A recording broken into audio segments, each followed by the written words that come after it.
let me introduce the first speaker. Kristina Lupp has a background in professional cookery. She worked in both Toronto and Florence, Italy, as a cook before deciding to further her studies at the University of Adelaide with a master's degree in gastronomy. She spent 2 years in Adelaide, Australia. In her spare time, she is involved with the Estonian community in Adelaide and their fundraising pub nights. After encountering some visa troubles, she was forced to leave Australia. Those weren't the credit card visa problems. Her past studies included a diploma in culinary management from George Brown College in Toronto, and a diploma in gastronomy, am I pronouncing that right? Gastronomy? Taste and Arts of the Table from the Université de Reims, Champagne-Ardenne in France. She has been published in the Food Cultures of the World Encyclopedia with an article about the cuisine of Swaziland. She really gets around. Forthcoming in the next issue of Lennuk, the Journal of the British Estonian Association, will be an article about changing Estonian food habits. Kristina has spent the past year in Tallinn, where she conducted research for her master's dissertation. After submitting her dissertation in December, Kristina works as an independent researcher, is now on to her next project, Diplomatic Gastronomy in Independent Estonia. Please let's give a warm welcome to Kristina Lupp.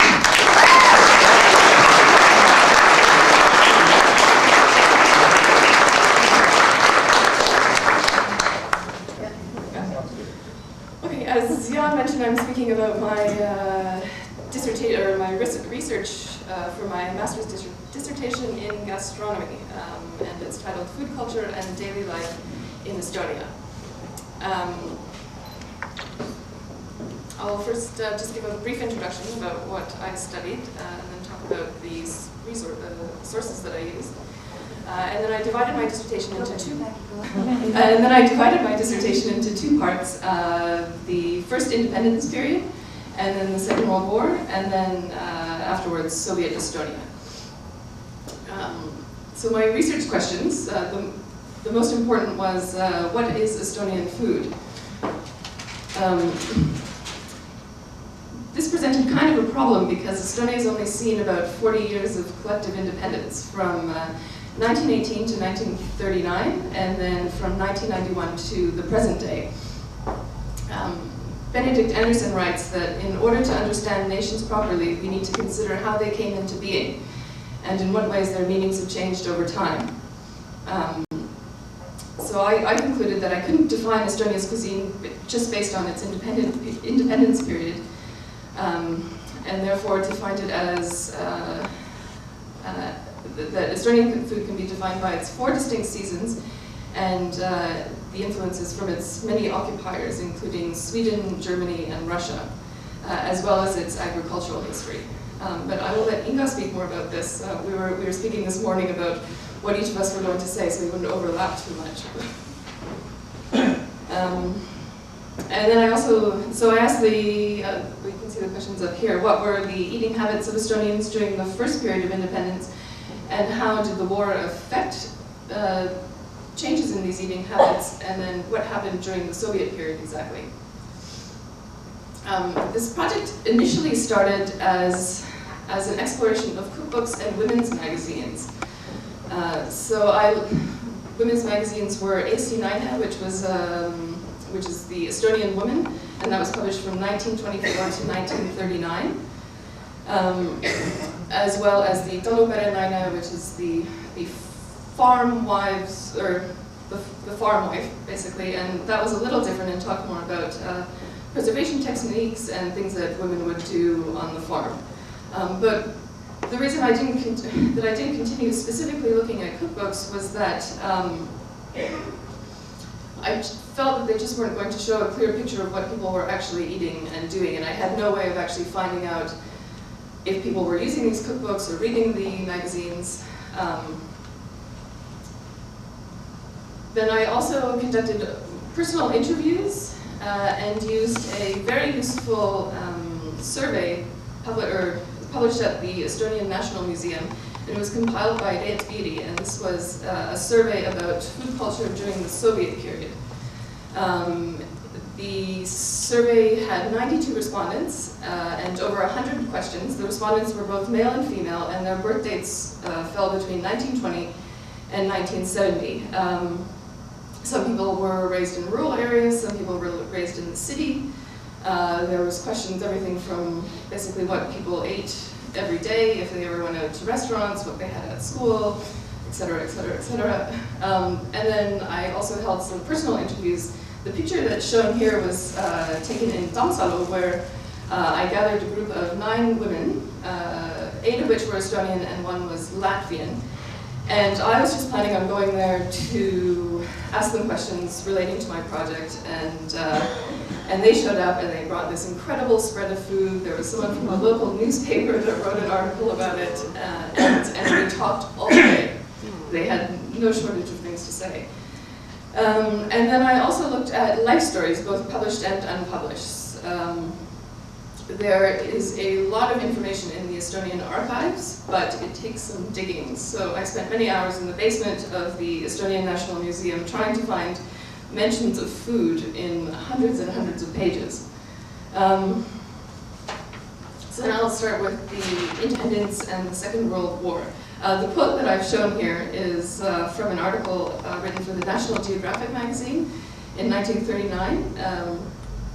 And I don't know if anyone's ever read it, but it's kind of cute. It's this very rich woman that has lots and lots of resources to go flying through the Baltic states, and but a lot of what she talks about still pertains to Estonia today.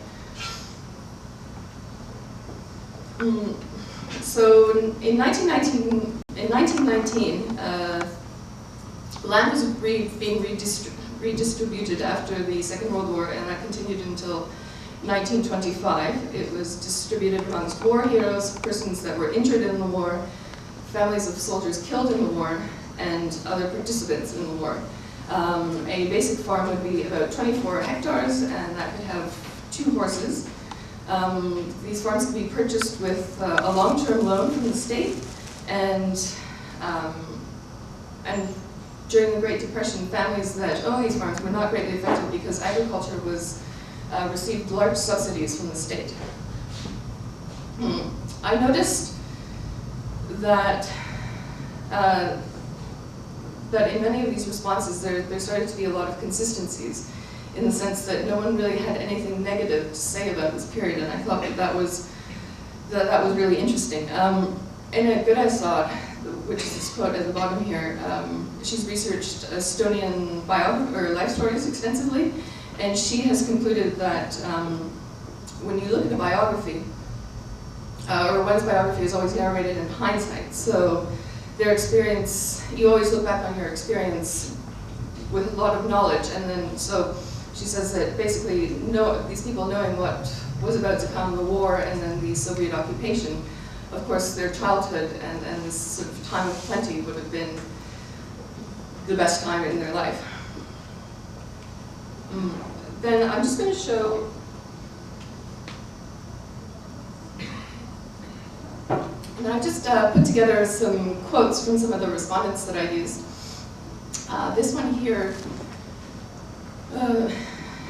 shows again how hard work is essential in farm life, but then there's also a lot of reward from all this hard work. In 1919, 2/3 of the population of Estonia lived in rural areas, so a lot of my respondents grew up in rural areas, and including most of the ladies of the Tammsalu interview. There was one who grew up in Narva, which, for those people that don't know, is on the northeastern side of Estonia, and it borders Russia. And she described herself as being very spoiled, and that she was spoiled by having these big grocery stores, and that you had easy access to food, whereas on the farm you had to grow everything yourself and prepare it and preserve it. But these skills would come in, would be useful later. Did everyone have time to read that, or would you like me to? Okay, would you like me to read out the quotes? Okay. So, my mother's workload was large, and she took care of many things. The home, our large yard, the chicken coop, and housework, which was quite primitive and complex compared to the housework of today. For example, baking bread in the wood fire oven is a lot harder than it is to make it in a modern electric oven. My mother started preserving vegetables and fish. From the berries in our yard, she made jam and juice. During the summer, we used over 100 kilograms of sugar for all the jams and preserves. There were even berries left over for my father to make wine. We made our own coffee from ground grains. Real coffee was expensive. Our parents tried to give us the best and most nutritious food that time allowed. To understand the difference between today and then, my mother said that we consumed 3 kilograms of butter in a week and about a liter of cream, mostly for desserts, for 5 people. The next respondent was born in 1928, and she says, "For breakfast, our stomachs were always full on a small sandwich that we would bring along on our way to school, and at that time we did not get anything to eat from school. We had cows, and from the milk we made butter and sour milk cheese, which we would then take to the city. Farmer's cheese was kept for ourselves and eaten at home, and its liquid we would drink to quench thirst, if it was fresh. The older liquid was given to the pigs if there was any left over. Oh, what I wouldn't give to have some of that farmer's cheese now. My father ate soup for lunch every day at home. On Saturdays there was barley or rye porridge and sometimes cabbage, whole wheat bread or spoon bread, and sometimes even white bread. Even once in a while we made fish, salted meat, mushroom or potato stuffed pasties, which are like birokat. Those were made, of course, on the same day that we made bread. My mother was quite smart without a cookbook. Sometimes she would make these mashed potato balls with small bits of fried meat in the middle, and then she would roll them in a bit of flour and put them in the oven to bake. They were good and crispy, and we ate them with cream or a sauce made from soured milk." So here you see that absolutely nothing is going to waste in the farm. If the milk is going off, it's getting fed to the pigs, or used in some kind of baking. And the comment here where she says, "My mother was quite smart without a cookbook," is again one of the reasons why I decided not to focus solely on cookbooks. Here, on the left-hand side, is a sample menu taken from Aino Rosenberg's personal memoirs. Her daughter gave me a copy of them. And then on the right, which is a little bit messed up now, is a sample menu from the Tallinn Estonia, or a suggested menu of things to eat. And if you look at them, I mean, it's not exactly the same thing, but it's quite similar, and it just promotes reusing things from previous meals, so absolutely nothing goes to waste. So for example, Wednesday dinner on the left-hand side has leftover mashed potatoes, boiled milk, salted herring, and black bread. And then on Sunday, that was when more of the sort of heavier cooking would be done. And then leftovers would be used at the beginning of the week.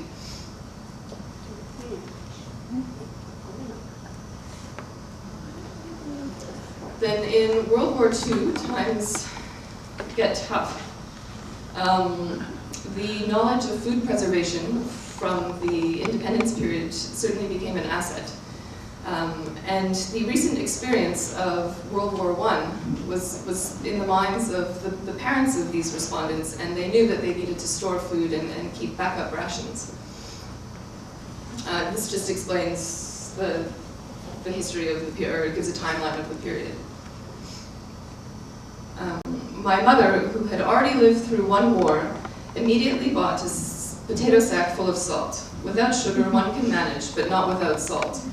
That period was probably one of the harder periods for food, because there was nothing in the stores, and we barely had any food in the cupboards at home. We had some kind of German bouillon cubes, potatoes and flour, as well as 1/4 of the potato sack full of salt. We ate potatoes with a flour-based salt. This also shows that this is a quote from the German period. It's taken from a published life stories collection about women's memories growing up during the German occupation in during the Second World War.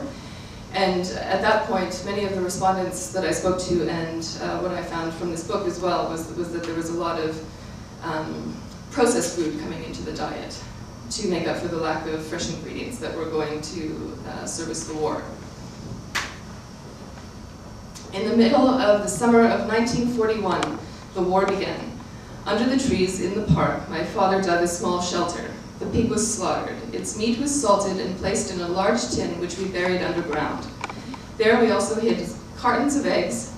With some of the other people from the village, we decided to start moving into the woods. People brought their cows along. So this shows that people are using any means necessary to hide their food as well, so other people don't steal it, or it was also known that soldiers would come into your house and loot for food and other belongings. So when many of these people came back from the woods, they would find their houses completely looted and all of the important memorabilia and food and whatever was taken away. In the beginning of the German occupation has left me with memories of hunger. With ration coupons, you could buy foodstuffs whose quality was questionable. The bread was poorly mixed and you couldn't cut it properly. It disintegrated. From the store with a ration coupon, you could also get egg powder. What that was made with, I don't know. In the country, there was a shortage of sugar and salt. A sort of natural economy developed. We picked blueberries and mushrooms in the forest, blueberry soup with pearl barley porridge. Mushrooms were called one-legged meat. My mother went to work at a nearby farm, and from there we got a small pig. With the help of some female neighbors, we made a vegetable garden where we grew potatoes, turnips, and beets. Before Christmas, the pig was almost 100 kilograms, and we had a roast for Christmas. We also raised chickens, rabbits, and a goat. In our neighborhood, there were lots of fishermen. They didn't have permission to sell fish to common people, so in exchange for labor, they would give us fish. So even though there was nothing to eat, people were resourceful and would talk to neighbors, friends, and trade food for work. In the fall, we had to gather potatoes. There were many war refugees on the farm, and they were more than happy to help with the work. My grandmother helped with the food preparation. This was one of the bigger and richer farms, and the food on the table was even richer. On the table, there were fresh potatoes in their skins, fried salted pork, egg sauce, salted herring, black bread, and milk. There were even some Russian soldiers that came to the farm. They were more afraid of themselves than we were of them. They were only 16 to 17 years old and tired and hungry. When they sat at the table, they were given a bowl of egg sauce, which they began to eat immediately with a spoon. Good soup, they said. They took the head off the herring and ate their potatoes with the peel. On the farm, there was a lady from Tallinn who spoke both German and Russian. She showed them how we ate. She peeled the potatoes, put some sauce on them, and cleaned the herring. The soldiers were in awe. They ate until they were full and continued on their way. This quote also shows the impression that Estonian people had of Russian soldiers. And you can see how young they were as well, young and inexperienced they were as well. Then in 1945, Soviet Estonia begins. This quote always stuck with me. It was from the German occupation memoirs book. After the Red Army entered Tallinn, we lived in communism for 2 days. Bread was given to us for free at the store because all the money that we had was worthless. And she's really saying that times were about to get really tough afterwards. At this period, the war has just ended, so there is a rapid restructuring of the workforce and rebuilding of all the destroyed cities and roads. And the forced collectivization of agriculture continues, and 20 to 22,000 Estonians are deported, to Siberia in March of 1949. And this also left a huge gap in the workforce. But things were not all bad. My husband loved fishing and hunting, so we ate wild birds and deer and rabbits often. We drank milk every day. We bought cheese and butter from the store. We ate fish and smoked fish. We grew our own cabbage and vegetables, and from our yard we took apples and berries. Since we raised our own chickens, we always had eggs. We had fish year-round. In the winter, we would make a hole in the ice. In 1952, we moved to the Puhtu ornithological station. There we had animals because the soil near the sea was not very fertile. We grew carrots, beets, potatoes, and cabbage. We had cows, sheep, chicken, and geese. We did not keep pigs because it was not worth it. For them, we would have had to grow grains, and our land was not suited to it. From the sea, we could catch fish, and my husband had a permit from the kolkhoz. This is definitely not a typical experience. You can see you can see the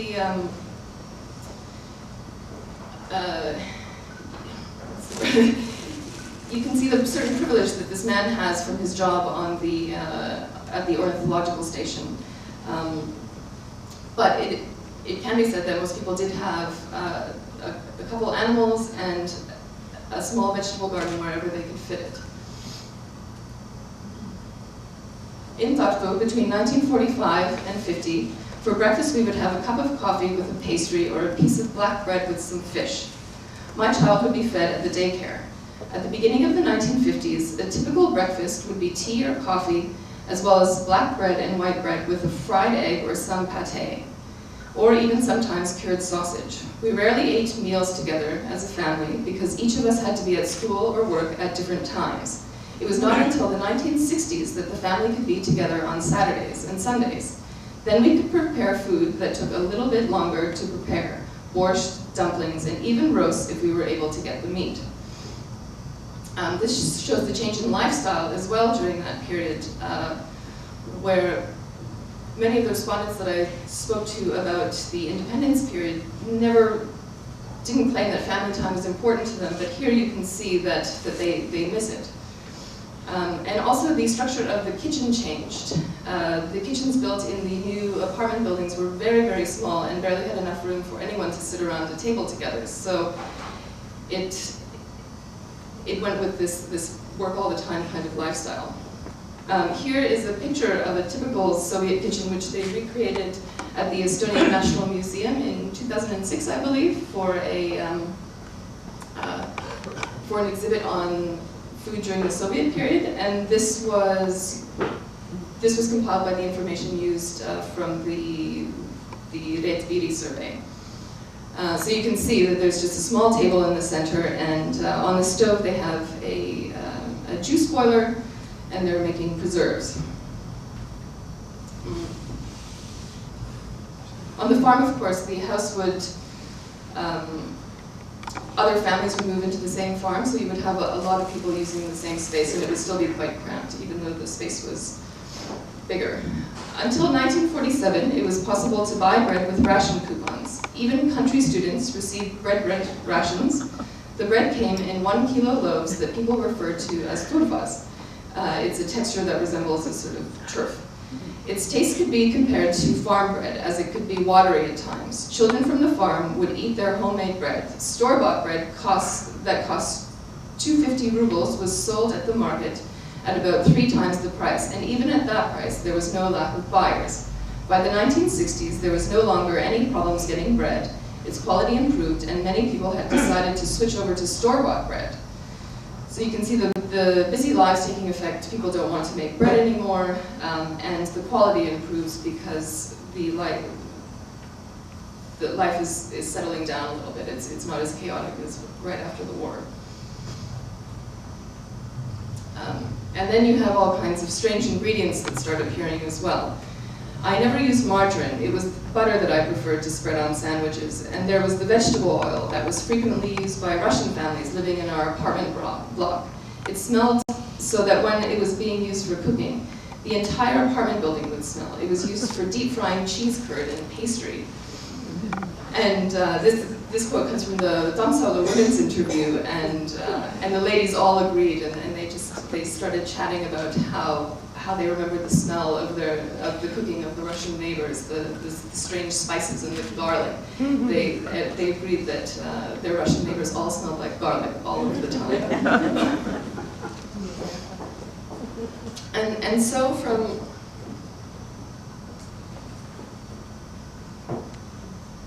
because all these strange ingredients were coming in, people, if they had access to their own private plot or personal garden, then they would start making their own preserves. For example, beetroot syrup.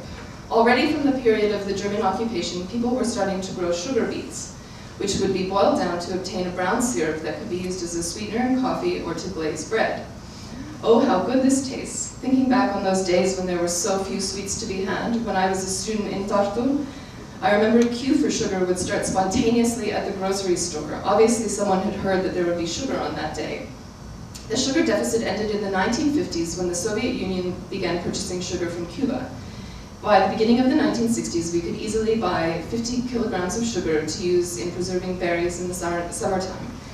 So again, you can see how life is calming down by the 1960s, and that's when people really start preserving their food because of the availability of sugar again. But one thing I remarked about this sugar beet syrup substitute was that it's actually very, very difficult to make and labor intensive. I tried it. And what you have to do is you have the beets, you peel them, then you grate them, and then you have to boil this grated beetroot for many hours, and then after which you strain the grated beetroot from it, and then the liquid that is left over you boil even longer, and it becomes this sort of brown syrup with the consistency of honey. And to me, it didn't really taste that good, but we are spoiled with sugar, so. Sugar beets were grown in our area. I remember making sugar beet syrup and it always turned brown. I did not like the taste, but my mother would use it for making gingerbread at Christmas, and somehow it worked well in that recipe. Later, there was also maltose syrup and potato syrup. We would exchange potato syrup, and this was a good product. Everyone liked its flavor. We would put it on whole wheat bread, and my mother would make jam during the wartime with it, and even afterwards too. I also remember that at the pedagogical school in Rakvere, they would sell takrina syrup, potato syrup, and I would buy it because in 1951 to 1952 there was no sugar to be had. Somehow by that point my taste had changed and I did not like it anymore, but as a child I remember it being very good and my mother using it for jams and preserves. So tastes do change as well. But these last few quotes dispel the myth that the Soviet period was a time of eating only potatoes, as was my first impression when I first went to Estonia. And it also shows the unique privileges that some people have, like the gentleman that worked on the ornithological island. Another thing that I found was really interesting was the knowledge that Estonian people had of mushrooms. I picked all edible mushrooms myself: chanterelles, delicious milk caps, porcinis, spotted stem lactarius, and so on. I would clean the mushrooms and then boil them and add dill, black currant leaves, and garlic. They would be boiled with salt. If they were boiled without salt, then the mushrooms would simply be put in a bucket with a weight on top. And if I picked more in the meantime, I would add them to the top of the pile. After about a month, they had soured and made a great snack.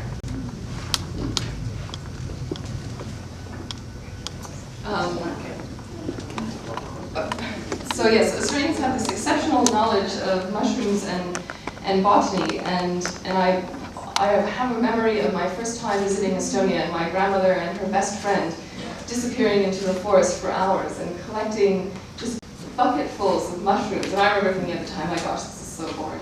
And then I watched them chop them all day long. And they cut them into these little tiny pieces to just make containers and containers full of mushroom salad. And I thought, why would you need so much mushroom salad? But you know, I wish I paid more attention really at that time.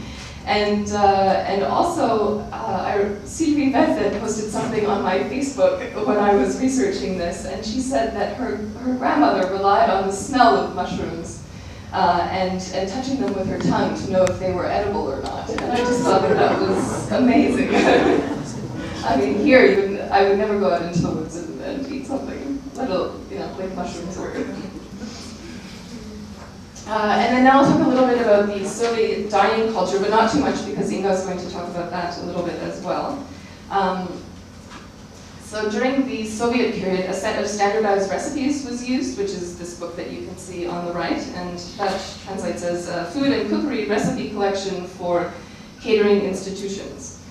And this was used in restaurants, in milk bars, in cafeterias, and there was a small section dedicated in it to national cuisine. So for Estonia, what was there was a dumpling soup, bama, which I translated as peas meal into English, which probably doesn't help, but herring, blood sausage, and for dessert there was bread soup and a rosa manna, which is like a sort of cream of wheat with raspberry, is that correct? Cranberry, sorry, yes. And this is what the recipes look like. You can see the weights and measures on the side and the ingredients.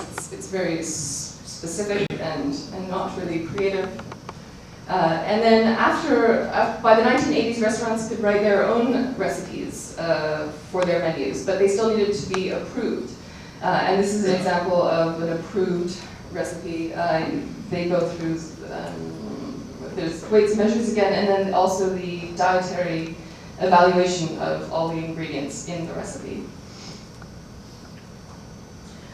Here is a picture from the same Estonian National Museum exhibit, where they recreated a Soviet-era cafeteria.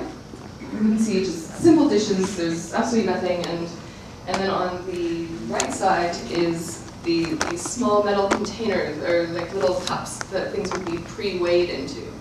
And Inga just told me today that there's a restaurant in Tallinn now called Söökla, or a cafeteria, which is serving food in this style for reasonable prices as well. So, and they've just bought they've refurbished Soviet-style furniture, and so there's a certain nostalgia associated with the period as well. I'll read this out. In a cartoon from Ogonek in 1959, which you can't see at all in this picture, it's horrible quality, but a woman abandons the struggle to cook in the Soviet kitchen and takes her family to the public canteen. Improved public services, such as communal dining facilities, were intended quite specifically to, quote, alleviate women's domestic burden, as Khrushchev put it, to enable them to participate more fully in public and productive life. But until public services were sufficiently developed, it was necessary to facilitate domestic labor while maintaining its base in the individual family and women's unpaid second shift. So this really shows the Soviet ideal versus what was actually going on. Women were essentially working two jobs at that time, working at their day job and then going to cook for their family at home. And then all the preserving, and if you had a sort of small garden on the side or an animal, you had to take care of that as well. So people were always busy. And then just to conclude, new elements were definitely introduced into the Estonian diet during the Soviet period. Benmeni, which were like Russian dumplings, shashlik, which is like a kebab meat. This was something that was quite new to me when I arrived there this summer. My relatives were always wanting to grill meat, and every time I went over to their house, and I thought, well, my grandmother never made this. There were many food deficits, and it was difficult during that period, but the general consensus among my respondents was that Estonian people were very resourceful, and you just had to be a little creative.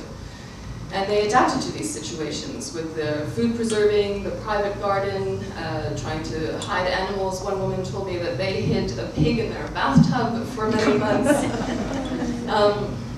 So I concluded that many of the changes in the Estonian diet happened just out of necessity. That it wasn't that they were trying not to eat something quote unquote Russian and trying to protest in that way, or that they refused to eat that they only wanted to eat blood sausage at Christmas time. It was, if the food was available, then you would eat it. If it wasn't, then you would find something else. You would eat what was there. But the general consensus was that no one was going hungry. There was always something to eat. And to go back to the changes happening out of necessity, there's an example of a woman from the Tammsalu interview as well, where she talks about eating nothing but salmon in her childhood. And now she says she doesn't eat salmon because it's too expensive, and it doesn't even come from Estonia anymore. So it's not that salmon represents something uniquely Estonian, it's just that she can't afford it. So she'll eat whatever she can afford. And I'll just conclude with a funny thing that one of the ladies said during this interview as well. After I explained to them what I was studying, they're looking at me like, why would you want to study Soviet food? And she says that the only thing that you need to know about foods during the Soviet period was that everything was edible except for nails. Thank you.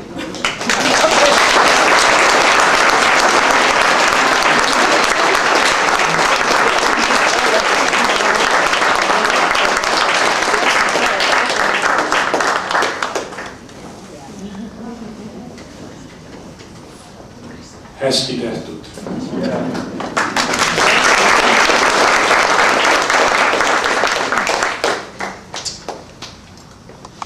Well, ladies and gentlemen, I'm going to speak to the the non-Estonian speaking folks, because you have an option now. You can sit and listen through the Estonian lecture, but if you do that, you're going to miss a couple of things. If you leave now, you're going to miss the appetizers. Inga and Kristina, they've made some very small, very delicate, delicious items. My big hope is we have enough for everybody. But they're going to bring out 2 different appetizers, and Inga will tell the story about each one. So if there are any Canadians or English-speaking folks, if you want to leave now, we'll understand.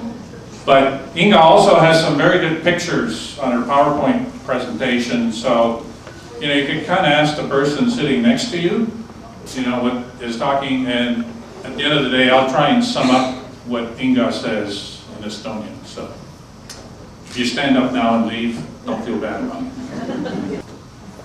We're going to pass around some appetizers, and we ask that everybody take 1 appetizer from each plate. There's 2 different kinds, and so I'll ask everybody to come out and start passing it around. And then I'm going to ask Inga to come and explain what we're eating. Inga seletab, mida te saate praegu maitsta. Need on siis tegelikult sellised hästi Eestile omased maitsed, et see, mis on kurgiga, seal on kodujuustu ja kogupiimakreem, all on karas. Ja see kurk on õrnalt marineeritud, et võib-olla minu lapsepõlves oli niimoodi, et isa ja ema alati, kui esimesed kurgid tulid, siis marineerisime õrnalt tädikaga, natukese panime soola, piparit ja see oli super maitse, saate proovida. Ja siis teine, mis on ka samamoodi karaski peal, on suitsutatud lõhe ja suitsutatud angersäga, et need kalad ma tõin üle piiri, tõin Eestist.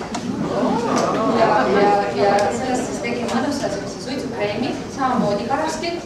Ja kui te näete, siis mõningate kallikute peal on leib, peaks teil kõigile jagunud, selle leiba on valmis söötanud Evelin ise. Ja seal peab mõnus soolaline võim.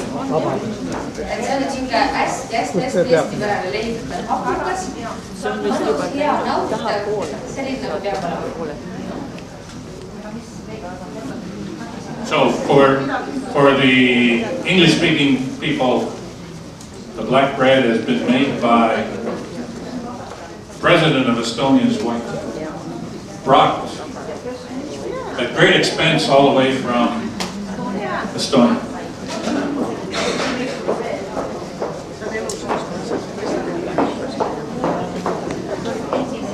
Nii et kui te lubate, siis ma teeks järgmise introductioni. Inga Paenurm kirjutas enda kohta nii. Olen pärit Tallinna lähedalt Aru külast Atla talust. Oma pisikeses lapsepõlve mälestuses leian oma koduaia peenra rohimised, kartuli korjamised ja muud põnevad talutööd. Meie kodus olid lehmad, sead, lambad ja jänesed linnulised. Ei ole mulle võõras ka jõuluõhtul leivakääru viimine lauta loomadele. Lapsest saati olen olnud väga maalähedane ja nautinud kõike, mis oma koduaias kasvab.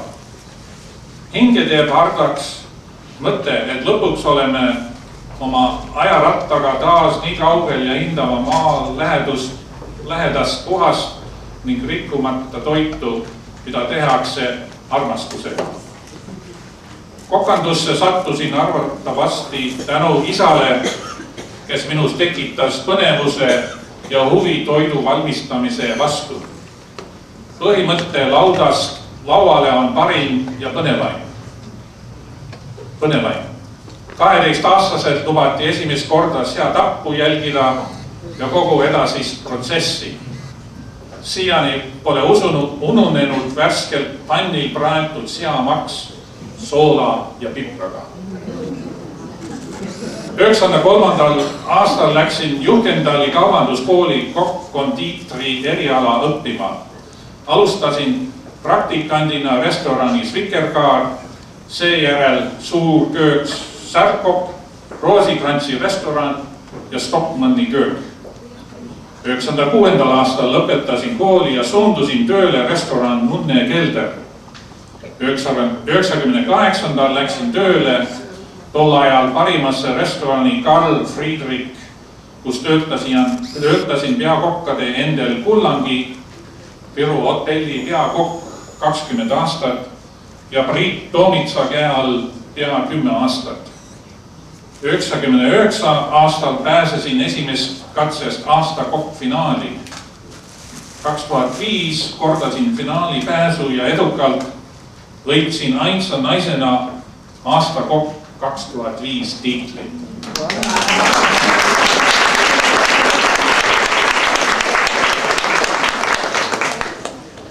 2007 aasta läksin tööle restoran Pärli peakokaks ja aastal 2010 sai minust vabariigi presidendi kantselei peakokk.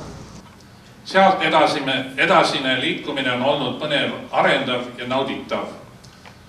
Olen aktiivne, ma arvan, see on Eesti peakokkade ühingus, juhatuse liige, tegelen kutseeksamite vastuvõtmisega, Eesti köögiarenduse, kokkade võistluste organiseerimise ja koolitustega. Väljaõppe olen saanud Saksamaal, Prantsusmaal, Itaalias. Tänaseks tean kindlalt, et olen õige eriala valinud ja ilma toidumaa ilmata oleks ikka väga igav. Palun, Inga Paenurm. Peaaegu kogu oma eluloo teil ära rääkinud, kus ma kõike teinud olen, et ma siis nüüd natukese räägiks Eesti kokandusest.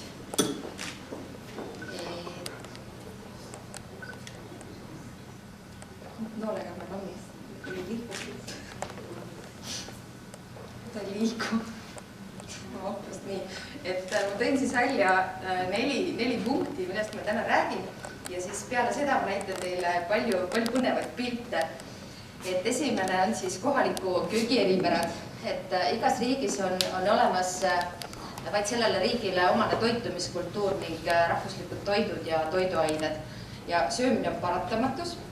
Seetõttu muutub iga päev iga inimene nii kohalik kui ka turist toiduga kokku ja kui turistile on külaskäik olnud väga meeldiv just toitlustuse poole pealt, siis see info läheb alati nagu Eestist välja. Toidukultuur on väga oluline ka rahvuskultuur. Vaata, mul läks see nüüd liiga kiireks, väga vabandame. Räägin natukese aeglasemalt. Nii.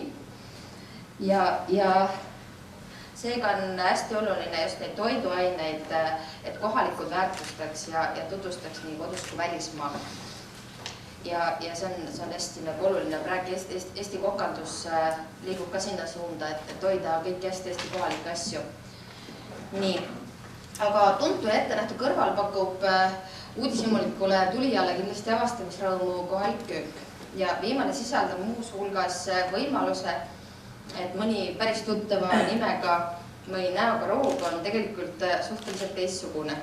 Et kui näiteks mujal maailmas vinigre nime all tuntakse midagi muud, siis meie jaoks on see salat, mis on vene algupäraga, õlijäädika kastmes ja mis sisaldab peeti ja hapukapsast ja kurki ja õuna ja kõik sellised asju. Et sama on Eestis kotlett, mis on meie jaoks praetud hapu ja koogikene ja mujal maailmas on see naturaalne lihatükk ja meil Eestis konkreetselt kannab naturaalne lihatükk, ehk siis sealihatükikene on Eesti karbonaat. Ja on kindlasti ka teisi kõhurõõme, mis mujal ei leidu ja nii jääb välja rännanud eestlasele alati taga igatse oma hapetatud rukkileiba ja hapukapsast. Rukkileiba te juba proovisite, mis oleks väga hapukas. Ja kindlasti on päris meie oma on sült. Ja omaette fenomen on tegelikult ka 12 erineva vürtsiga tehtud kiluvürtsid, Tallinna kilu. Et sellest samast Tallinna kilust teen ma siis reedehtul ka neid kilutrühvleid. Kuulsin, kui inimesed ütlesid, et oi, kilutrühvel. Tegelikult see ongi kilu, mis on mustas leivas paneeritud ja sellele annab nagu hästi palju maitset see, et see piim ja murulad kõik koos tuleb meelde, kui sa sööksid piimasuppi kiluvõileivaga. Et see on nagu sellises uues tänapäevalikus vormingus. Nii. Et nii nagu Kristina ütles ka, rääkis seenel käimisest ja kõigest sellisest, siis tegelikult Eesti üks suurimaid omapärasi ongi tegelikult metsaseened. Et see on nagu taimetoidu ulukiliha. Ja ei ole vist arvatavasti ühtegi pidupäeva, kui kohalikel pole laua peal seenesalatit ja samamoodi süüaks hästi palju seenekastmeid tavalise kartuliga. Eestlase armastatavamaks lihaloomaks on loomulikult siga ja täiesti nagu ikka käib selle sealiha kõrvale kartul ja hapukapsas. Et täiesti ainulaadne roog on mulgikapsas, kus on siis hautatud hapukapsas kruupide ja rasvase sealihaga. Ja kindlasti on meie jaoks hästi oluline veel hapukapsasupp. Mõningal pool pannakse sinna porgandit, teisel pool tangukruupe. Ja teine rahvuslik supp on sealihaga, suitsusealihaga tehtud hernesupp. Et nii nagu Jaan ütles, et Rootsi kuningale pakkusin ma ka hernesuppi. Et see oli nüüd natukese teistmoodi tehtud, et Eesti ajakirjandus on mind väga suurelt luupi sellega võtnud, et ma pakkusin kuninglikule külalisele hernesuppi. Ja nende arvates oli see nagu tekitab teatud asju. Kui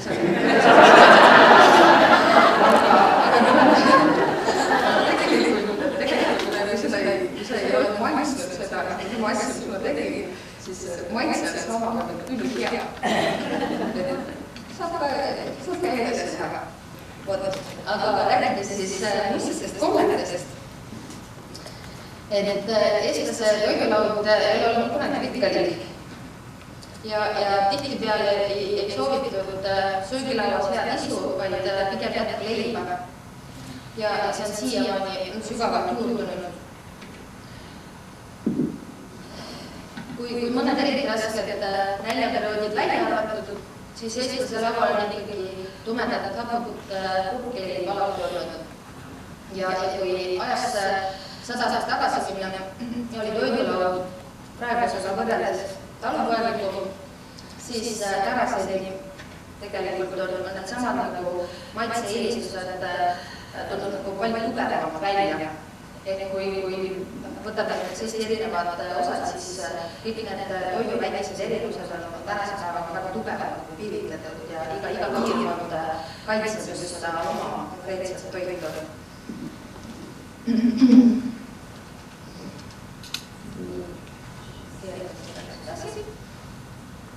Jõukamates sisemaa taludes kasvatati leivavilja kõrval karja, millest üle talve peeti vaid piivaleht ja tõuluumi. Oinale sai saatuslikuks ligipäev. Mardipäeval oli lauapanini, kadripäeval sai kana ja enne jõule Eesti rahvad loomaselt veristati noomsiga. Ja peale selle pühade aega siis kõik see tehakse alles, siis sulati ära ja sellest siis jaguma kuni järgmise sügiseni. Arvepäeval oli talu mehe laual kruuvipuda, hapupiima või koorega kiidupatud, mille juurde anti kogu piima, mis soolasasi kogu, pühade ajal sai võid, liha, punaputru ja suurtalodes, kus pererahvas võrdles sulasid ja teenijaid suhteliselt võrdselt, siis said sama palju toidu. Levinud jookideks oli tolle liipsukali, meepali, mõdu ja kevadeti joodides hästi palju kasvamahla, mida me siiamaani teeme. Ja jõudeks ja pühadeks rulliti loomulikult koduõlu mamusad. Kui 19. sajandi viimasel veerandi alguses inimesed seisid hästi tugevasti vastu kartulile, siis märkamatult muutus siis kartul esimeseks põhitoiduks. Ja pisisasal elisid mõisade ja linnaüürite köökidest linnakodanike ja jõukamate talunike laual ürgsid ja mitmed muud põnevad road ja manna ja elisipudele. Ja laadapäevadel oli külameestel võimalik postada kollase saiaga, mida hästi kaua veel kutsuti laadasaiaks. Ja siis nendega toidulauast tänapäeval. Traditsioonilise söögiseselise kinnipidamine võib tähelda eelkõige rahvakalendri tähtpäevi, millest kõige olulisem on ammane resti usu sulekatud paganaki jõul ehk jõul.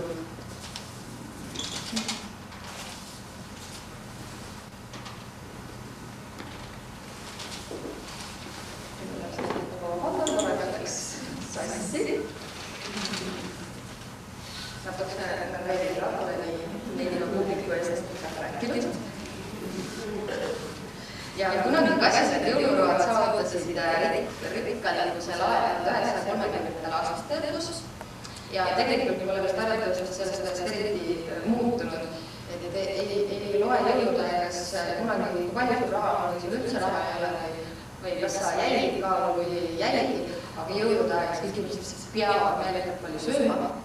Eriti sõtti, seapraadi, panepraadi, hapuapsast, palju erivorsti. Ja nii tihti algabki ka praegu eestlaste 1. jaanuarikuu suure dieedipidamisega, kõik tahavad jälle vormi saada. Ja see on tegelikult hästi suur tõenäosus, et kuskil novembri lõpuks on kõik jälle unustatud ja kõik siis valmistuvad jälle meeletuks söömiseks.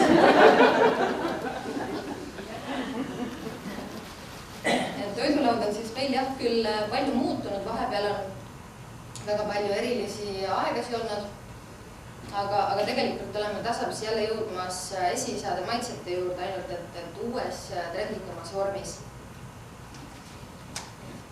Eesti kokanduse arengust räägin ka siis natukese veel. Ja Eesti kokanduse helgemad pooled on minu jaoks, mis ma ise olen uurinud ja vaadanud, on 30-35. Et siis kui mõisaprouade needsamad retseptid jõudsid nagu linna poole ja kui söögi tegemise kunsti hakati nagu kõrgelt hindama. Et kui vaadata legendaarseid kokaraamatuid, siis hästi põnevad on kirjutanud tegelikult Jaan Koore.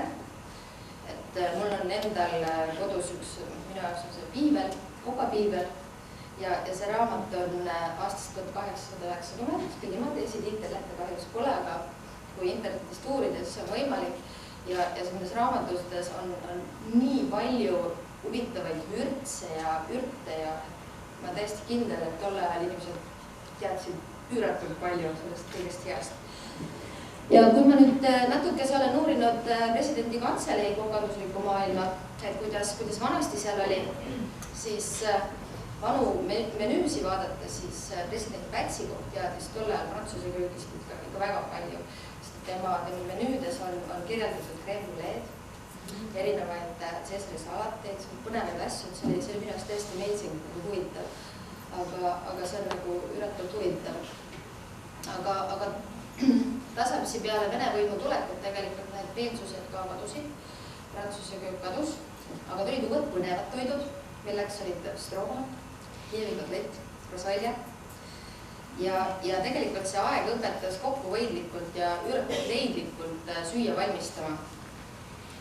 Ja hetkel tänase päeva seisuga on need hästi tugevalt Eesti toidlustust nagu muutnud heas mõttes, sest tegelikult ma arvan, et kui süüa ühte head strooganovi, siis tegelikult see on fantastiline. Nii, aga 90 aastatel algusel hakkas pead tõstma taas kokanduse uus maailm. Aasta-aastalt muutusid restoranid ja road põnevamaks, keerulisemaks. Kasutati hästi palju uudseid välismaiseid produkte, erinevaid kastmeid ja tänaseks tegelikult ikkagi, nagu ma ütlesin, oleme me ringiga jõudnud tagasi oma maitsete juurde ja kokad kasutavad üha enam ja enam kohalikku toorainet ja koostööd tehakse Eesti kohalike talumeestega, jagatakse hästi palju infot, et kõik saaks seda sama asja nagu veel rohkem populariseerida ja ausse on tõusnud vanad kokaraamatud ja retseptuure kaasajastatakse, säilitakse hästi palju algset maitset. Ja kohalikest tootjatest ma tooksin mõningad sellised näited, et on olemas selline hea koht nagu Napritalu, Eskotalu. Kui tulete Eestisse, kindlasti proovige Breti lukefarmi juustusi, fantastilised. Et selliseid hästi põnevaid asju on meil juba täiesti tulnud ja nii nagu me rääkisime, Kristina rääkis sellest sööklast, siis tegelikult see kohvik söökla, mis hoiab väga truult seda nõukogude aega ja sööklakultuuri, siis toit on sama, välimus on sama, et ainult üks väike erinevus on sellel kõigel, et puudub sellise ebameeldiva lapikesega koristajadegi, mis alati tigedalt laudu pühkis. Kõik muu on sama. Aga nüüd ma näitan teile siis natukese selliseid meie põnevaid kokkasi. Nähtud üldse meeldidele.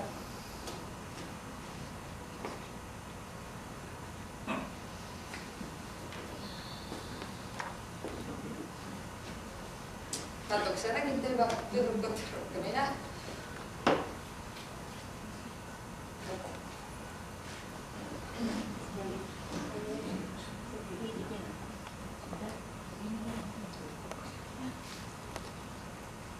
Et see sama tüdruk, keda me siin pikemalt juba vaatame, siis on maailmas hästi suur kokkade võistlus, poolkuusi võistlus. Ja see tüdruk esindab 2013 Eestit, et ta sai eelvoorust edasi, kus hästi palju erinevaid riike maailmast võistlesid ja tema oli üks nendest, kes pääses lõppvõistlusele. Ta ise töötab restoranis Egoist, mis on vanalinnas, üüratult ilus, fantastiliselt hea vana stiiliga restoran. Võtad ära kaua sellest signaalist. Nüüd ma tulin ka kaua.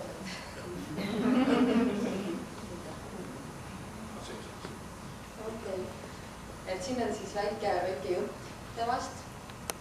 Et ta on hästi aktiivne Eesti veokade liige ja samamoodi 2002 oli tema aastakokk. Et võistlused on meil iga aasta, sellest tuleb natuke halbal juttu. Ja selles restoranis tegelikult käib hästi palju just välismaalasi. Et see maitse on hästi huvitav ja seal on nagu tegelikult hoitakse samamoodi sellist vana prantsuse stiili. Siin on siis väiksed pildid.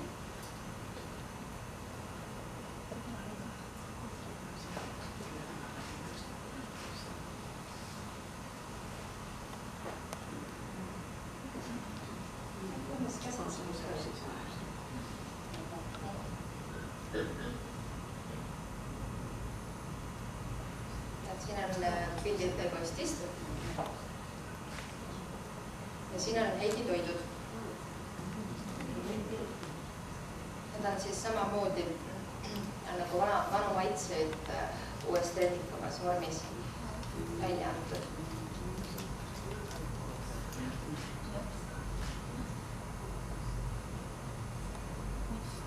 Järgmisena on siis Rudolf Visnaku. See on üks Eesti väga tuntud kokk, kuna ta arendab Eesti kööki. Ta on Eesti köögis aktiivne olnud üle 20 aasta, nüüdseks juba. Tema käe alt tulevad erinevad head noored kokad, kes kes on erinevaid võistlusi võitnud. Ja ta on üks 5 kokkadest, kes on autasustatud kordade lööga. Et see on kokkade medalid, eriti suurte tegevuste eest Eestis, kui ta on midagi eriti huvitavat korda saatnud. Et see on üks restorani pildid. Et see restoran iseenesest on Mannerheim ja see on Varssavi Mannerheimi järgi tehtud, seal on kõik tema napsid, tema järgi tehtud toidud, nii nagu ta vanasti nauti neid. Et see on üks soomlaste lemmikrestorane. Siin tema toidud.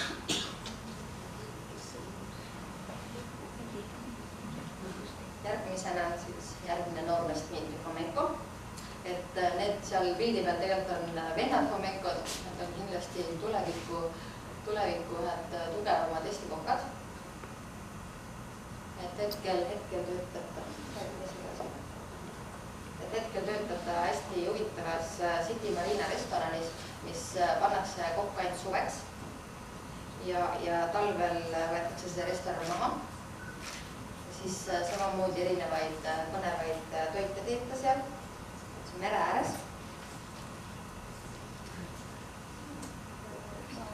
Pildid.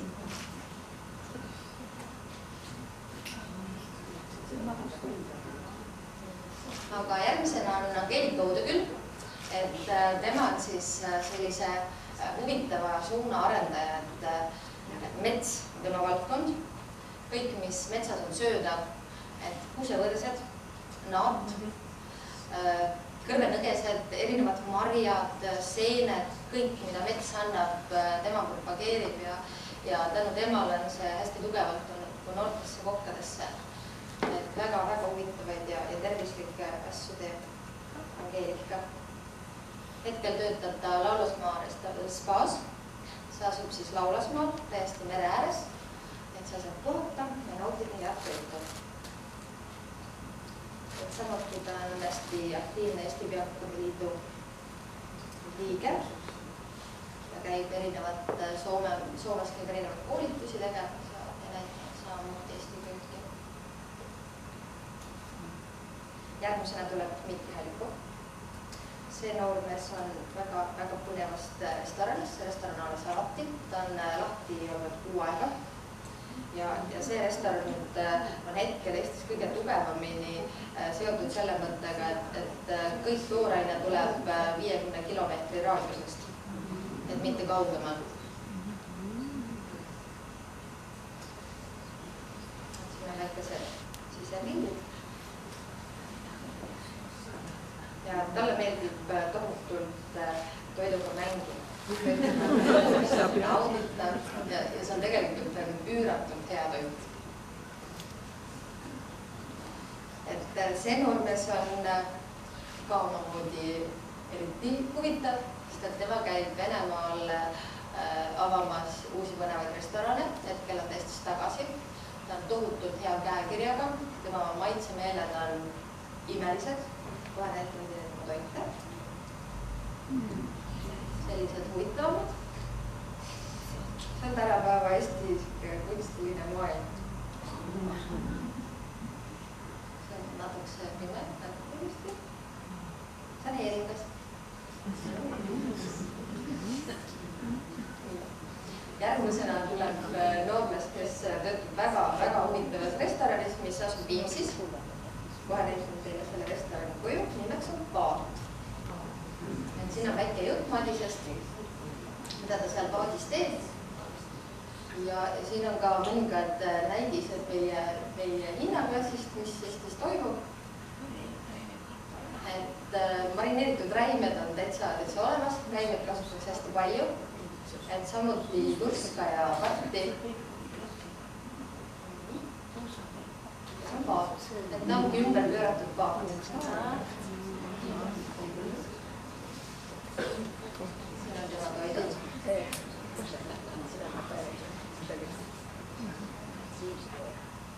Et need 2 meeldivat inimest on omapärased sellepärast, et nad elavad koos, üks neist on kokk, teine on kondiiter ja alles hiljuti ostsin omale talu, mis asub nüüd 70 kilomeetrit Tallinnast eemal ja nad valmistavad erinevaid kastmeid ja kõik asju oma kodus nagu ette.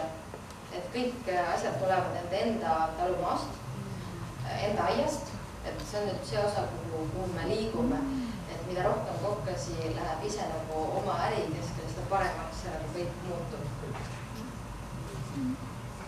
Et siin on väikene jutukene nendest, mis panevad asju nad teevad.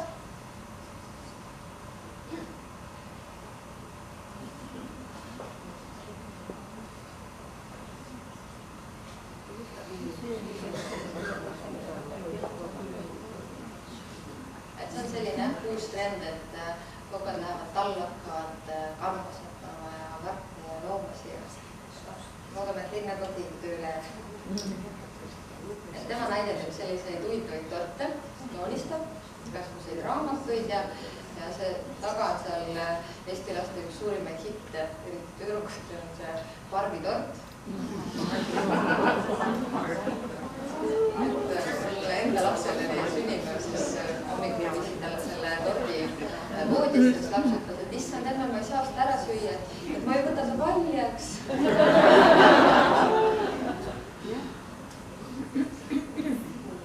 Ikka meie lapsed loomad, nendest samadest armsatest lindudest on süüa tehtud. Siis on minust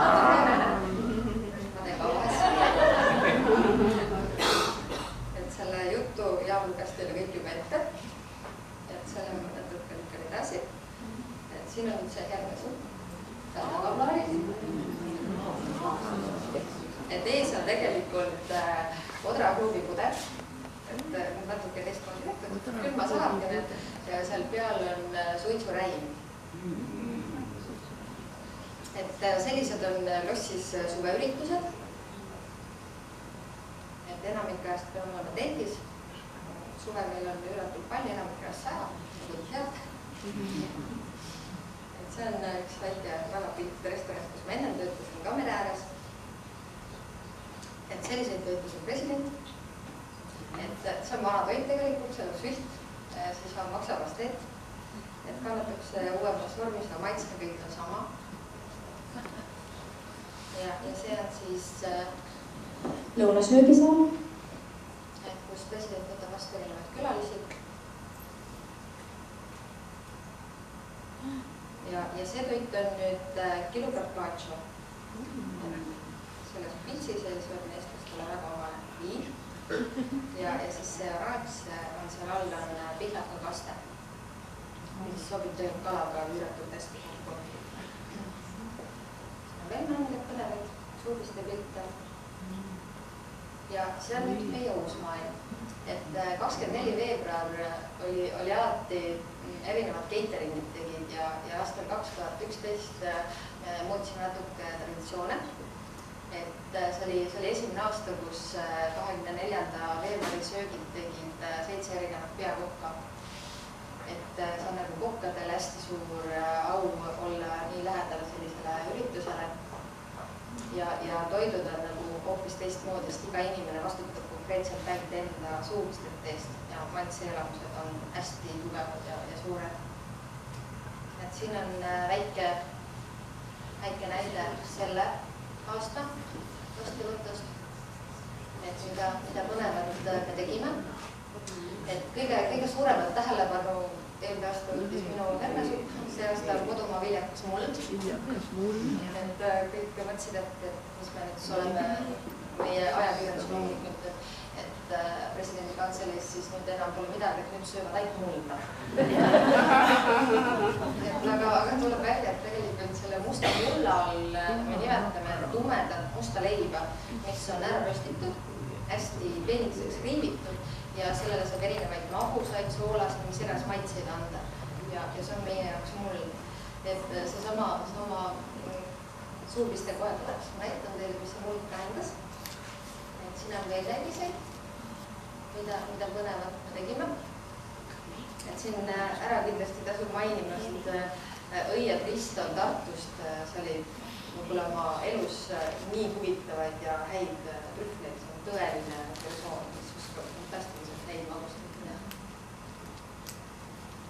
Et siin on siis väikesed näited,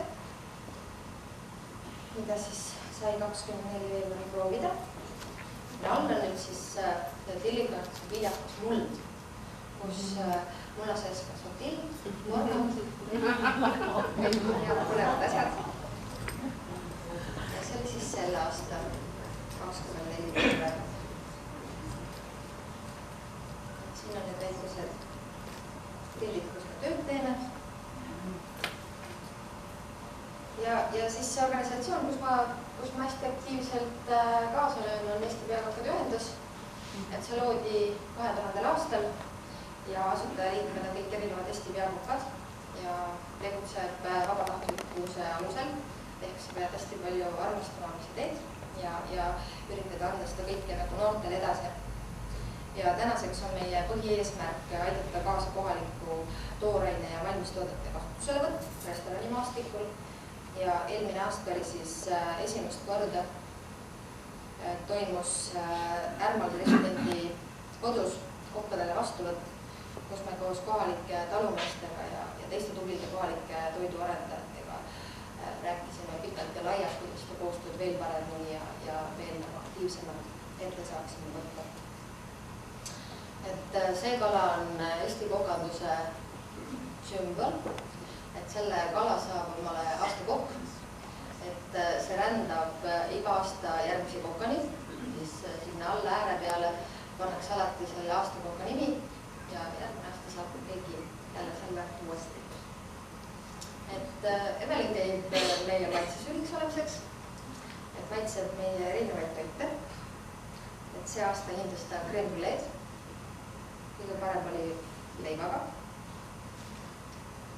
Ja siis sellised on meie võistlused. Et palju teeme siis koostööd ka koolidega, koolidega, teeninduskoolidega, et tulevikus oleks meil järglased olemas ja nad järgiksid sama põhimõtteid, mis meie, et hoida Eesti toidu pärandit. Samamoodi käime võistlemas välismaal. Venemaa on meie lemmikkohtusid. Sealt me tuleme alati paljude medalitega. Et eelmine aasta tulime 2 kulla ja 1 hõbedaga. Ja see sinine armas karitas on üldpüüt, et seda on eriti uhke käes hoida. Et meiega koos võistlevad venelased, lätlased, Leedu, Soome, Poola. Et olla üks esimeste seast on väga hea. Et siin on väikese näidised siis, et selle aasta võistlustöödest, mis me tegime, et ongi 3 kategooriat, on eelroo, pearoo ja siis on suurpiste väljapanek. Et selle aasta suurpiste väljapanek oli väga tugevalt seotud meie juurtega. See on meie Eesti kokkade pilgu läbi. Et see roheline siin eest vaatate on seal kohlapõõsakesed, sapuused ja kõik toit oli ka selline hirvest.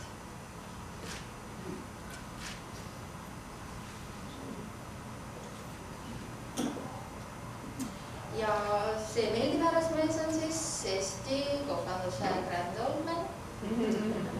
Et ta on väga palju Eesti jaoks teinud, et arvatavasti on nagu teedi sarnast, kui Prantsuse jaoks on Paul Bocuse, siis Eesti jaoks on Dmitri Dimjanov. Et omab Eestis 2 väga head restorani, üks neist on Gloria, teine on Egoist ja tema nagu kõige suuremaks mõtteks ongi hoida seda Eesti pärandit, et seda mitte nagu hävitada. Ja tema eestvedamistel on Eesti kokad 3. korda käinud Paul Bocuse'i võistlustel. 2010 aasta esindas meid Dmitri Roos, et kahjuks eelvoorus me edasi ei pääsenud, aga seekord läks paremini. Et naised vist teevad süüa paremini, tundub. Et 2013 esindab meid siis Heidi Pinna. Et siin on väiksed näited sellest väitlusest, et kuidas see kõik välja pannakse. Et noh, see on kunst juba. Väga palju vaeva ja aega läheb selleks, et selliseid huvitavaid toite teha. Need on siis 2013 aasta tööd.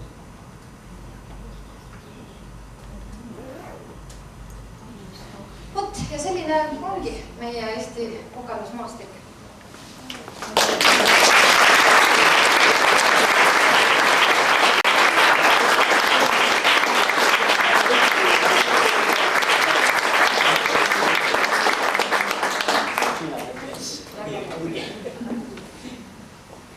Suur aitäh, Inga! Ja ka väga huvitav ja tore näha, et Eesti kokakunst on nii hästi teinud, mul läks kõht tühjaks. Ma võtaks paar küsimusi ja ma arvan, et peame natuke siin seda teistmoodi tegema, et kui keegi tahab Inga käest küsida, teeme seda eesti keeles. And if someone would like to ask Kristina a question, let's do that in English so that everybody has a fair chance to ask a question. And the only thing I would ask is raise your hand and we'll use the microphone so everyone can hear your question. And for everybody's information, we have 121 people here tonight, so thank you very much.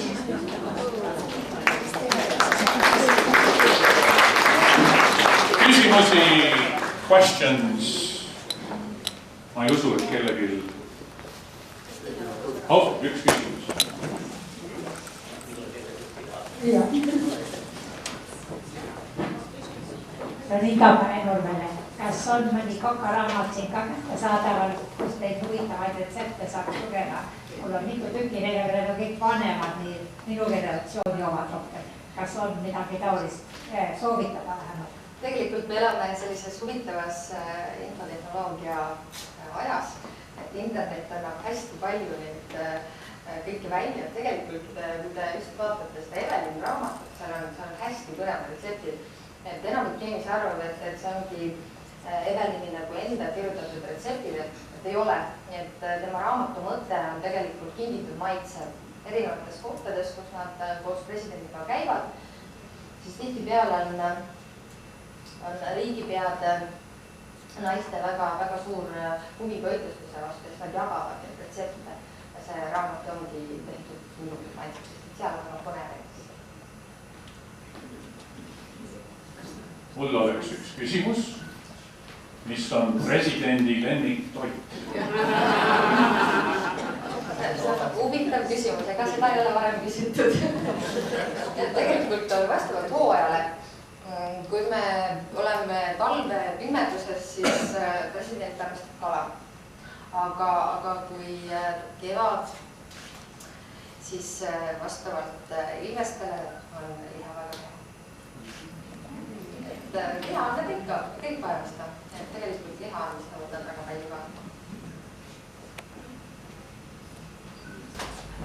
Tere, kui te olete välismaal või mitte Eestis, siis millest toidust te tunnete rohkem puudust?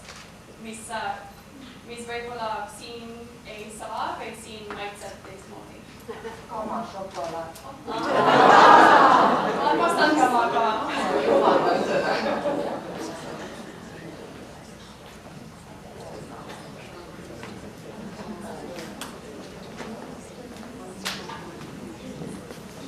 Ma sooviks küsida, et kuidas Eestis niisugused kallimad restoranid vastu peavad majanduslikult, et iga tavaline eestlane ei jõua nendes kindlasti käia, kui palju üks lõunasööb maksaks seal umbes?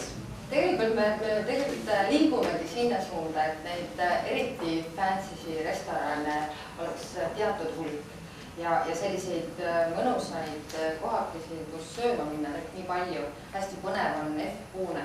Seal on ülihea toit, hästi hea hinnaklass, et prae kätte saab 6 euroga, isegi vähem maksab, see on isegi liiga palju. Aga vastavalt, ma arvan, et iga restorani jaoks tegelikult on olemas klient. Nad ei oleks muidu seal. Et nad ikkagi on lahti järelikult sinna läheb inimesi. Kui palju üks lõunasöök maksaks, ütleme nii, keskmiselt? Keskmiselt paremas restoranis arvatavasti läheb ilma jookideta kuskil 25 eurot, ma eeldan. Jah, 25 eurot, et kui võtta hetkeseisul pakkumisi, mis tehakse 6-käigulisi ja 7-käigulisi, siis need maksavad kuskil 32 eurot. Et jah, kuskil, ütleme, et natuke alla 30 euro. No jah, kui minna Tšaikovskisse, mis on Eesti üks kallimaid restorane, siis jah, Bordeaux või Tšaikovski, siis te võite muidugi tunduvalt rohkem restorani jätta. Mitte nii väiksed summad. Ma olen saanud metsapraadi, oli väga hea, kas on populaarne? Kõik metsast tulnud on väga hästi populaarne, hirveliha ja põdraliha ja mitte ainult fileed, et pigem juba näiteks põsk, igasugused suhkrutuhvid, vanasti mis olid neerud, südamed, kõik muud, mis on täiesti tahetud, siis need on ühed kõige tähtsimad asjad praegu. Inga,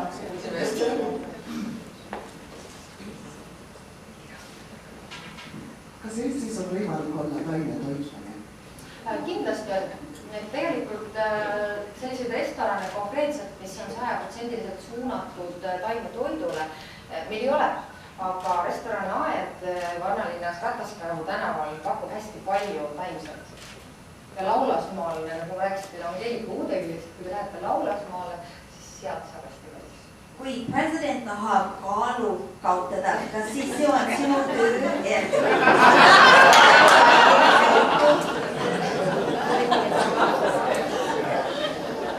See on nüüd põnev küsimus. Küsimusel on kõige kergem presidendi käest küsida.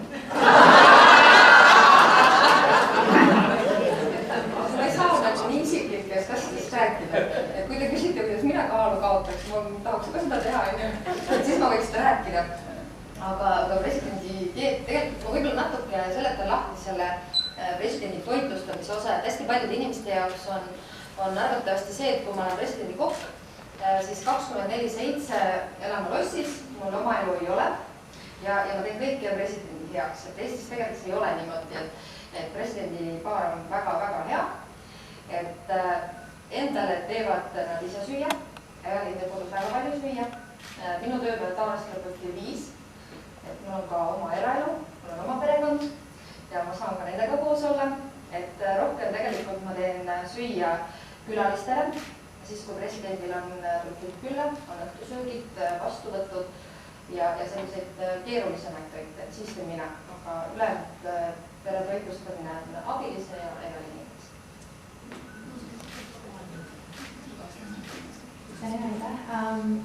Kas enam-vähem kõik need Moodne restoranid on Tallinnas või Tallinna ringis või kas seal on muud, mis on nagu Tartus ja Pärnus? Tegelikult oleme jõudnud nii kaugele, et üks kõige huvitavamaid ja arvatavasti maailmas tuntumaid Eesti restorane asub ükski Saaremaal. Selle koha nimi on Pädaste mõis ja restorani nimi on ja et see on üks tuntumaid ja hästi head kohad on Tartus ka ja Pärnus on ka väga head kohad.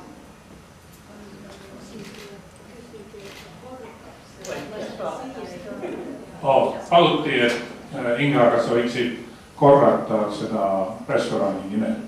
Selle koha nimi on Pädaste mõis. Kui nüüd natuke internetis mängida, siis selle kohe teeb ülesse ja restorani nimi on Aleksander ja kui ei ole nii kaugele tahet minna, siis tegelikult on Tallinnas nende selline nagu minikoopia ja selle nimi on Nehm, mis on samamoodi selle Aleksandriga seotud. Ja seal on ka suhteliselt sarnane toit. Hinnaklassi on küll odavast, et kui minna Aleksandrisse, siis see on ikka väga-väga kallis restorani. Aga ta on hea. Kas te räägiksite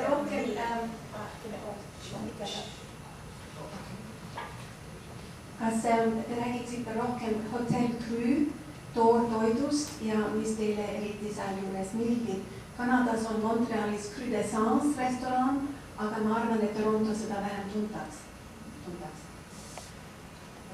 Kui ma nüüd teile päris ausalt ütlen, siis ma ise pole jõudnud sinna kurssi sööma.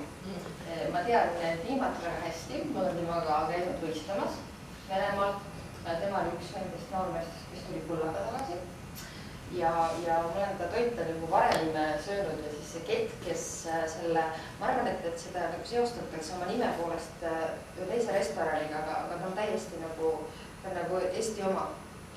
Et see nimi on arvatavasti kopi kuskilt võetud, et see tooraine ongi nagu Eesti-sisene tooraine, kõik mis Eestis kasvab. Et see noormees ise samamoodi teeb, et neil on restorani all on niisugune suur mõnus jahe telder ja tuleviku perspektiivis üritada midagi sellise prosciutto sembia Eesti võrdstada. Kristina, I'll ask you an English question. When you were doing your master's, did you research any of the pre-war restaurants, parties, that kind of food at all? Because my grandmother was a chef and my mother cooked both French and Russian in Estonia in the chefs, sort of hotels, big parties, etc. I looked at mostly home cooking actually, because I thought that restaurants would fall into a separate category altogether, and I think that would make a really interesting paper on its own. And actually what I'm looking at the moment is diplomatic gastronomy from that period. So what was being served in the presidential palace at the time as well. So I think all of that, but it could be wrapped together somehow. But yes, I just focused on home cooking. And then only spoke about the Soviet dining culture because it seemed to come up a lot in the questionnaires. So I thought it was worth mentioning. And then I presented a paper on that at the anthropology conference in Helsinki, specifically about dining culture in the Soviet period and sort of restrictions about that. But I mean, I only had a set amount of words that I could write, and I had to leave out a lot. So I mean, I don't claim that this dissertation covers everything in that period. There's a lot left out. So. Kristina, will your work be available for others to read afterwards once you've got your results? Like that would make for really interesting reading to hear what the people actually said and read more about the quotes and so on and your conclusions and so on. Yes, I have a copy of it on PDF, so I can send it to Jan and he could make it available in the library maybe, or you can just email me and I'll send it to you as well. So. And then Medica's comment there was also, and this would be for both of you really, restaurants that have lasted through the years. I know when I went to Eesti, I've been to this restaurant a couple of times now, and it's on the way from Tallinn to Rakvere, and it's called Viikna Kõrts. And my grandfathers and my grandfather and his brothers and his fathers used to go there for their Christmas beers. And that restaurant, it's a new building, but it's still the same restaurant. So kind of interesting, and they serve metsapraad ja kukesenet. No kui nüüd niimoodi nagu iga väikese mõnusa hea koha kohta mõttes töötab Eestis neid hästi palju, et kui ma nüüd kõik need asjad oleks täna siia kaasa võtnud selle infot, siis ma arvatavasti oleksime siin paar nädalat ja räägiksime Eesti põnevast toidukultuurist, sest tegelikult tõesti, et selliseid mõnusaid väikeseid armsaid kohti nagu Viikna Kõrts on Tallinnas vähe, aga kui natuke läheb Tallinnast välja, on väga tihti kohti. Et üks põnevamaid ja huvitamaid kohti on hetkel Kabernees, on Oko restoran. Valiti Eesti ühe parimaks pererestoraniks. Räägi Okost. Aga mis on kestnud kaua? Hakkame nüüd mõtlema. Ma pean natuke mõtlema, räägi nii kaua. Alright, I'll try to translate what she said. She basically said that there's so many great little restaurants, and she only mentioned a few, so she said that we could be here for about 2 weeks discussing all of the great restaurants in Estonia. And then she spoke of one that was outside of Tallinn, in Kaberneeme, which is located about, I don't know, half an hour, 45 minutes from Tallinn, and it's located right on the beach, and there they're doing these really cute plates. And it's basically sort of food that's been found in the forage from the forest. When I went there, we had an appetizer platter which had different kinds of sausages and these fried spruce tips, and it all comes served on this driftwood plank with all kinds of twigs and branches, and there were rocks on the plate as well, which were not edible. And that one was actually reasonably priced too. And they had the best apple pie there that I ever had. So, but Inga said that she had to think about which restaurants have stood the test of time in Estonia. no hetkeseisul tegelikult on, ma ütleks, et 15 aastat jah, vastu pidanud, no natuke võib-olla vähem, on Raekoja platsis on restoran Baltasar, küüslauarestoran. Et see on niisugune aegumatu, ta on inimeste lemmik, seal on alati rahvast, seal on fantastiline peakokk ja suutsin ka temaga koos töötada natuke aega. Et üli ja seal on üüratus ilus vaade. There's a restaurant in the main square of Tallinn called Baltasar, which all their dishes are made with garlic, and she said that restaurant has been around for about 15 years. And she's even had the pleasure of working with the chef from that restaurant. jah, et kell neid ei tulegi rohkem meelde praegu, kindlasti ei ole veel, natuke peab mõtlema. Last chance to ask a question. Aino. Te kõik teate, et Aino on see, kes tõi selle kontsepti kõik meil täna. Kristina, why did you choose Australia to do your research and get your degree from? Well, I did my research in Estonia, but when I started studying that program, I was actually living in Italy.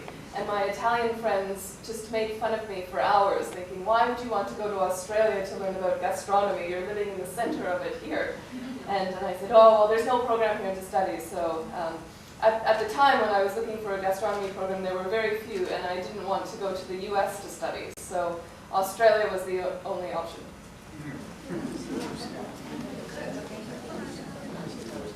Küsimus, questions? Well, I think I'm getting hungry, and I thank everyone for coming this evening. Suur tänu kõikidele ja ma tahaks kõikidele öelda, et täna õhtul me tõime 2 kringlit. Rõõm ära, ma tegin väikse vea, ainult tõin 1 kringli, täna õhtul meil on 2 kringlit. Nii et, ja kas meil on eesti keel ka täna? Meil on siis kohvi ja siis saab ka eesti teed.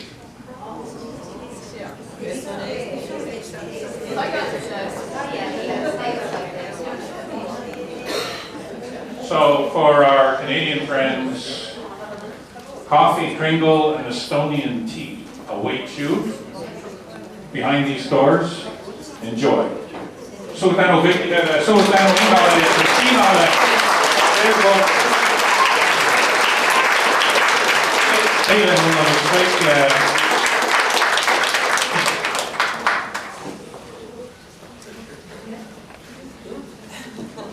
suur tänu.